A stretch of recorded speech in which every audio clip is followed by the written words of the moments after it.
Hello, this is Michael Wojak with the City Council update for the City Council meeting that took place on January 8th, which is a Wednesday. It was delayed to that day for the weather, and that's always a good decision because we have a lot of kids from the high schools that come out to our meetings, and some of them walk home afterwards, so the warmer temperatures probably made everything a lot safer, so I'm happy for the delay. Pretty light agenda. We were in and out of there in about 70 minutes, which, given our record lately, is very, very nice to see. Um, Big thing that came out is one of the things we did is we designated some transportation projects for the 2018 timeframe, some things we're going to try and get funding for. And one of them that I've talked a lot about is, connecting some of the dangerous pedestrian and bicycle connections within the community. And some of you have heard me talk about Death Triangle, which is the area where Silver Lake meets the Broadway, and three different trails come in there, and you can't get from any of the three safely to the other one. It's a real mess. It needs some planning. It needs some improvements. Now the combination of identifying this potentially for 2018 funds and the ability to have the city having control of Broadway, maybe we can finally do something there that makes it a lot safer. We have a great bicycle trail system as long as you don't need to get anywhere. And every year we improve that a little bit, but we're not quite there yet. And this is an opportunity to address one of the critical shortcomings of our network. Now, the area that we're designated is actually regional trails that will connect the Valley High corridor that goes out to the Douglas Trail, all the way to the southeast, connecting up with the trail that eventually run out to Chester Woods, which, by the way, we should see some progress in 2014. So exciting to see that. Not a whole lot direct city business that we had to deal with, a little bit of housekeeping we do at the beginning of the year. The mayor and the and Council President Staver both gave kind of vision for the city. The mayor was not a whole lot of hard stuff in there. He talked a little bit about a compassionate city. Um, just not a whole lot of real nuts and bolts and talking about what's going to be coming forward. I look forward to hearing a little bit more about the compassionate city. On the bright side, there was no suggestion that we will be introducing prayer to our meetings this year. So for those of you who are vehemently against religion in the government meetings. One less thing to worry about this year. It's not such a big deal for me, but I know there were some people pretty irritated about that in the past. Um, Also point out that Staver got into a little bit more of the nuts and bolts and some actual policies. One of the things that hadn't been talked about too much is the need for a technology plan for the community. Randy's really good with technology, and it's kind of his area of expertise, so I'm very happy that we'll be moving in that direction. We actually do get eaten up a little bit by software costs and just compatibility of some of our internal software with each other we're a little bit concerned about. We turned away a lot of positions in the last budgeting cycle, but and that's why your property taxes are going down as a result of that. But we did invest in two new positions in IT, and hopefully those allow us to do a little bit more on the IT side. But I think the IT plan for the city is a very good idea. I think we'll see something happen on the development process. I don't think we're going to go out and hire a $100,000 new position while we've got police positions laying vacant. But I think that we'll probably end up with somebody who is responsible for overseeing the process. Now the feedback that we get, it's hit or miss. I mean, we got people like the Gerards that come here, do great work, and they say we have one of the best processes of any city they've ever worked in. We've got some local folks here who say that our process is completely broken. The reality is it seems that there are some people who are pretty good working with it. So I think there may be some understanding, some education with the process is necessary, and just hiring the right consultants to do the work to get it through the process is pretty important as well. I certainly do support one person overseeing the entire process because right now we have three different departments that have different aspects of the development process and enforcement with building safety and planning and public works. To have one person to kind of oversee all of that would be a good idea, but I'm not in favor of creating a $100,000 a year new position for the sake of it.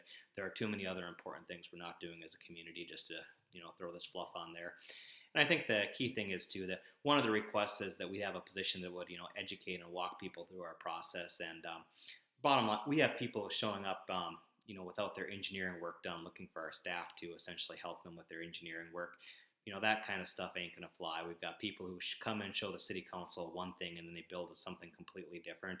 I mean, there was supposed to be a pedestrian plaza and doors on the corner of 2nd Street and 16th Avenue. The shop's on 2nd.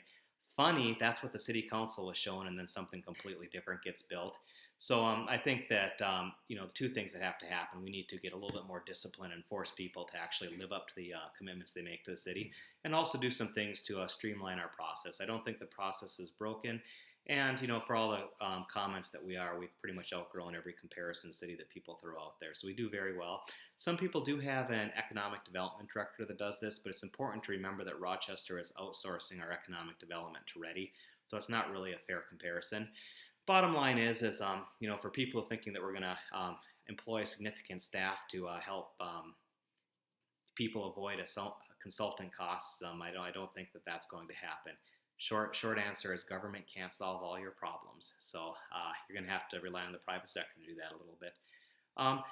Going on a little bit of my vision for this year, some of you might have heard I'm now actually a national leadership position for the Community and Economic Development Board with the National League of Cities. Very honored to be in that position. I think the key thing is it's going to allow me to get access to some really smart people and get some more vision going on in my community. I got a little bit of a taste for this with working with the Uptown business owners and trying to reinvent and reinvigorate that area. And I'm hoping to have a big celebration in 2014 when that project is all finished up and done. And I do hope that we get the art done this year as well. But it's going to be a very special area. We're going to see that area redevelop in a very attractive way over the course of the next generation. Very proud of the work that city staff and the neighbors and businesses all put in, coming together with a solution that made nobody perfectly happy, but it's going to be pretty special at the end of the day.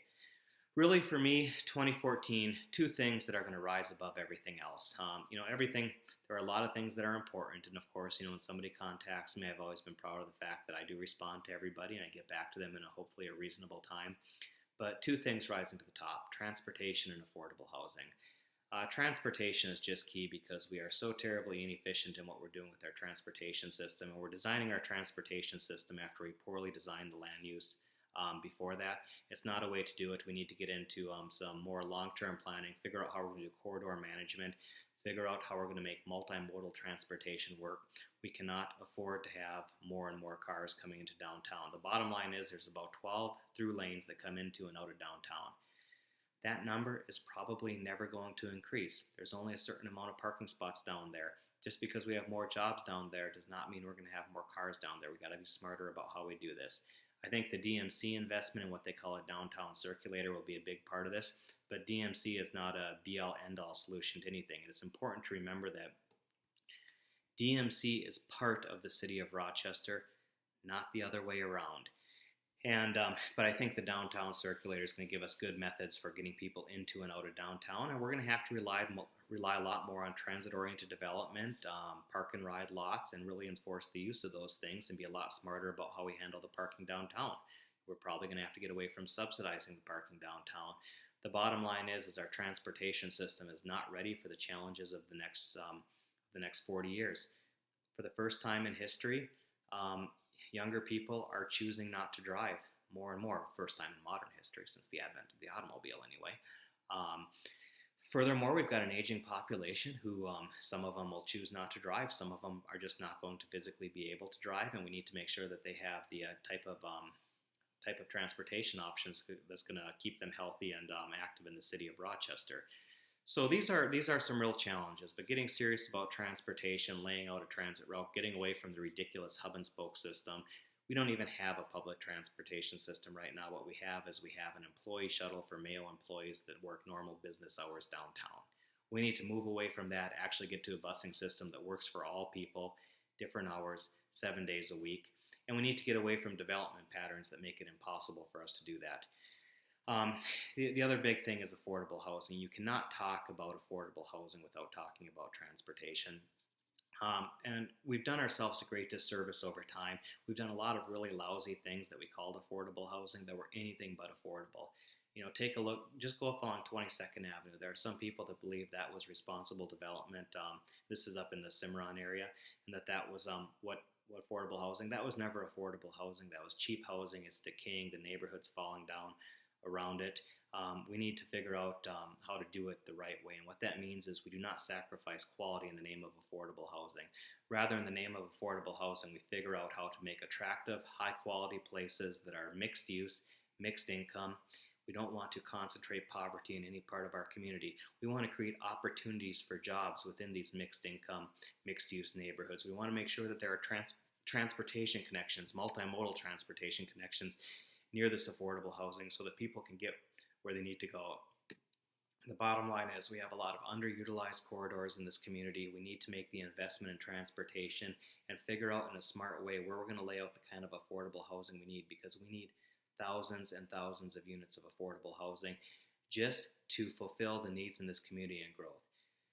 No discussion of affordable housing would also be complete without discussing about the minimum wage. If the state gets serious and acts for the minimum wage, that's actually going to pull a lot of people out of housing poverty that are currently in housing poverty. It's a huge win for our community. There are certainly some effects, negative effects of the minimum wage increasing, but the reality is, and we should all be aware of this, is that as you know, there's going to be a little bit of price pressures with some of the businesses, but for the most part, these retailers that come into our community take the profits out of the community and pay our people a poverty level wage. That's not benefiting our community, and there's going to be a lot of these types of jobs that come along with DMC, these service type jobs, whether it's restaurant or retail. It's important that if our community is going to grow on the backs of these people, they need to be able to live in our community. I'm pretty passionate about making sure that anybody who wants to live in Rochester, works in Rochester, has a decent place that they can live, a place that they can afford to live, a place that assures them a high quality of life, just like a lot of us have. So I thank you for watching. Again, transportation, affordable housing are the big things for me. And I did one thing too with the I did want to mention too with the mayor's speech that the mayor did use the speech to announce his campaign for re-election. I've always supported the mayor. I'm sure I'll support the mayor again. What I don't support is if we're going to be telling other people. I know Mike Benson wanted to do a campaign kickoff at the city hall. We told him no. We've had political groups that want to come in and demonstrate at the city hall. We've told them no.